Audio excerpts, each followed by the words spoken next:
PIA طیارے کا حادثہ ہوا، 100 کے لگ بھگ بد نصیب افراد طیارے میں سوار تھے۔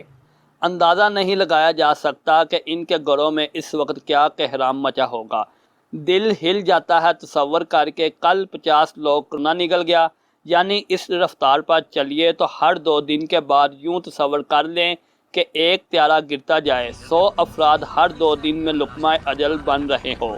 جن گھروں کے چراغ بجھ رہے ہیں ان کے مکینوں کا کیا عالم ہوگا۔ لیکن بلا ضرورت شاپنگ بھی جاری ہے، افطاری پارٹیاں، عید ملن کی بھی تیاریاں ہیں، بازار بھی کچا کچ بھرے ہیں۔ لوگوں میں موضوع بحث یہ نہیں کہ بچنا کیسے ہے، ویکسین، دعا، احتیاط کیا ہے، بحث یہ ہے کہ کس کی سازش ہے، یہ موجود ہے بھی کہ نہیں، ڈاکٹروں کو بندہ مارنے کے کتنے پیسے مل رہے ہیں۔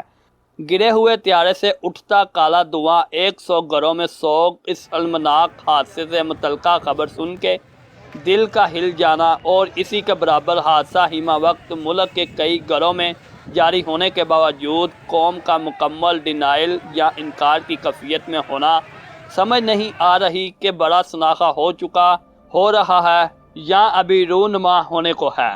دوستو، اس ویڈیو کو چاہے طیارے کے حادثے پہ سمجھ لیں یا کرونا پہ، لیکن بہت دکھ کی بات ہے۔